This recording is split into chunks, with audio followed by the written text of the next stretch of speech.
in Mali are growing louder as violence continues at the hands of Islamist rebels in control of much of the country's north. Rudy Atallah is a senior fellow at the Atlantic Council's Ansari Africa Center. He's standing by in Washington. So, Rudy, France has today asked the UN to adopt a Security Council resolution by December 20th, mandating an African Union deployment in Mali. What's your reaction to the request and the timeline? Well, the timeline is challenging because there's a lot of work to be done between now and then in terms of coming up with a real plan. I don't think the current plan is really going to solve the northern problem. There are a lot of factors. One being the Tuareg and the grievances that they currently have with the government in Bamako. That's not addressed at all. And the Islamists are very well entrenched in the north and are going to make it very complex for an intervention force with not even the basic skills to actually collide with them in the north. And is France's help, is their support helping or hindering the effects? Because I'm curious if France's involvement is, or how its involvement is perceived by ECOWAS, the African Union, and the government in Mali. Well, the government in Mali, in all honesty, the government in Mali, like other governments within the Sahel region, really view the problem more of a rebel problem, and they're not focused on in the long run. They're not focused on terrorism. They view terrorism as a Western problem versus an African problem. So Bamako views more or less the Tuareg as the crux of the issue.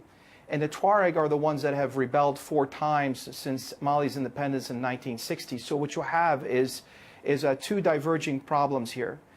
In addition to that, other Sahelian countries like Bamako don't want rebellions in their own country, so they're going to jump and support it. But in the long run, it's a half-baked, really, plan for what to do in the north. The president of the African Union wrote to the United Nations Secretary General Ban Ki-moon on Thursday asking for immediate action on Mali. What's the chances that'll happen? Actually, the chances, I think, are slim. The other factor that comes in is funding. Funding is going to be also a major issue, because one, you have to provide what's required to go up and occupy a fairly large space, and we're talking about a geographic space the size of France, and to take out some of the key cities like Kidal, Gao, and Timbuktu, where the Islamists are well entrenched, and into the surrounding areas.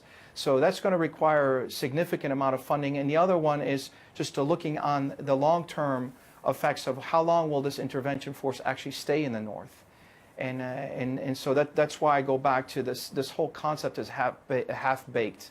What can you tell us about the discussions that Secretary of State Hillary Clinton had with the African Union chairwoman this week?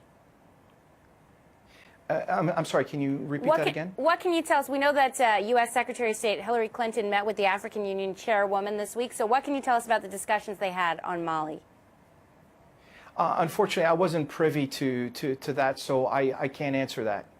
Okay, and we know that this week we heard that a group of young people were whipped in Timbuktu after being caught speaking to members of the opposite sex. How worrying is that for you? Right. Well, the Islamists in Timbuktu are really cracking down. Unfortunately, as they crack down, they're also complicit. You have a lot of more members calling themselves Islamists, but they're out there raping women and doing drugs and alcohol and all the things that they frown upon. So there's a lot of hypocrisy going on. And this week, actually, they caught a young man and his half-sister that had a child, and now it's become a big issue for them in Timbuktu, and most of the key Islamists are involved in trying to address that problem. What other human rights concerns are surfacing in Mali right now? I apologize, I didn't hear that. Say that again? What other human rights concerns are surfacing in Mali right now? Well, what you have is, for one, you have child soldiers on the Islamist side. Many of them are trained are being trained to go out and kill. We're talking kids as young as 13, 14, 15. The amputations is another problem that the Islamists are carrying through. They have rapid judgment on people without really knowing true facts, and so if somebody's stolen, their limbs are amputated. They had several months ago, they had a stoning of a young couple that had a child out of wedlock in a place called Agalhook. They were buried up to their neck and stoned to death. So these are the types of atrocities we're starting to see more and more of on the Islamist side, and this is going to continue to grow from here. Rudy Atallah, with an African expert at the Atlantic Council. Thank you so much. Thank you very much.